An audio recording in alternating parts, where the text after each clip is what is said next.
Ассалому алейкум дӯстон, хуш омадем ба шабакаи мо. Дар навори имрӯза оиди пулҳои коркардаи иштирокчиёни турнир UFC 279, суханҳои Дана Вайт оиди ғалабаи Ҳамзат Чимаев ва боз оиди дигар хабарҳо гап мезанем.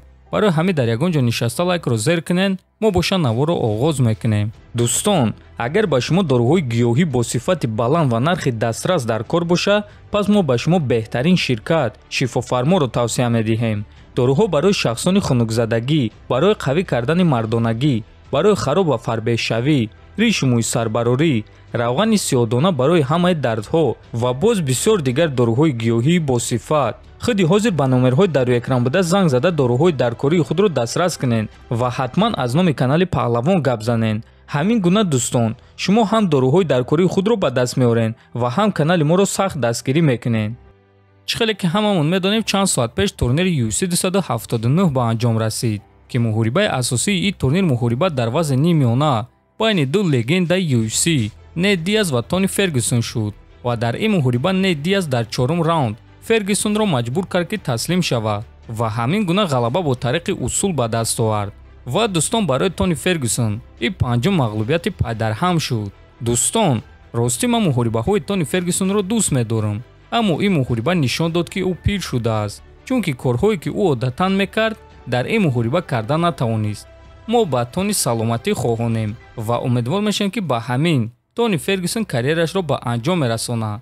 албатта худи Фергюсон гуфт ки боз баромад кардан мехоҳад.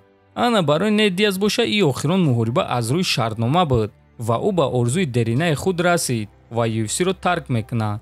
мо ба Нейт Диаз дар карьераи наваш муваффақият орзумандем. дар дуюм муҳорибаи асосии турнир Ҳамзат Чимаев аллакай дар якум раунд рақиби худ Кевин Холландро нафасгир карда 12-ум ғалабаи худро ба даст овард. аз сеюм муҳорибаи асосии турнир байни Ли Ҷинглианг ва Дэниел Родригес боша то қарори доваро рафт ва дар натиҷа бо қарори на ҳамаи доваро Родригес ғалаба ба даст овард. ҳозир боша пулҳои коркардаи онҳоро пешкаш шумо мекунем. пулҳои коркардаи Нейт Диаз $971,000, а пулҳои коркардаи рақиби ӯ Тони Фергюсон боша $721,000.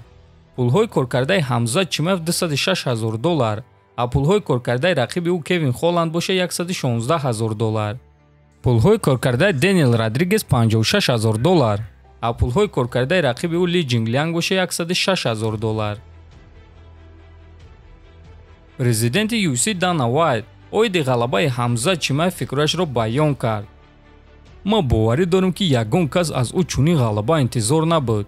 ин чорум муҳорибаи ӯ дар UFC аст ки ба ӯ ягон зарба зада натавонистанд. ӯ аниқ аз ин кор кайфият мебарад.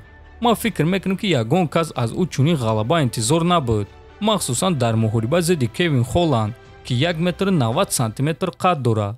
шахсан ман ин чизро интизор набудам, аммо оиди оне ки ӯ вазни даркориро карда натавонист, ин проблема аст. мо бояд нишаста маслиҳат кунем ва роҳи ҳалли ин масъаларо пайдо кунем. фикр мекунем ки ӯ бояд дар вазни миёна баромад кунад. дигар мо ин гуна корҳоро намекунем. мо барои Ҳамзат якчанд муҳорибаҳои ҷолиб дорем, ҳамчунин дар вазни нимёна, гуфтааст Вайт. дӯстон, ба фикри шумо рақиби навбатии Ҳамзат Чимаев кӣ шуда метавонад? масалан Колби Ковингтон ё ин ки Пауло Коста, ё ғолиби муҳорибаи Камару Усман ва Леон Эдвардс, ё ин ки ғолиби муҳорибаи Исраил Адесаня ва Алекс Перейра. дар ҳақиқат барои Ҳамзат якчанд вариантҳои хуб аст. шахсан ман муҳорибаи ӯро зидди Усман ё ин ки зидди Ковингтон дидан мехостум. фикр мекунам ки дар ин муҳорибаҳо Ҳамзат ба пуррагии худро нишон дода метавонад ва сатҳи аслии ӯ маълум мешавад. ва боз Шавқат Раҳмонов аст. ӯ низ барои Ҳамзат рақиби хуб шуда метавонад, чунки ӯ ҳам зарбазанӣ ва ҳам гӯштинги хуб дорад. аммо бояд гуфт ки Ҳамзат истеъдоди хеле хуб дорад ва ин истеъдоди Ҳамзатро чемпиони пешинаи UFC дар ду вазн Генри Сехудо баҳои баланд додааст. Ҳамзат Чимаев дар тамоми карьераи худ дар UFC танҳо як зарба сар додааст, агар ки муҳориба бо Бионсро ба ҳисоб нагирем. ин чиз олиҷаноб аст.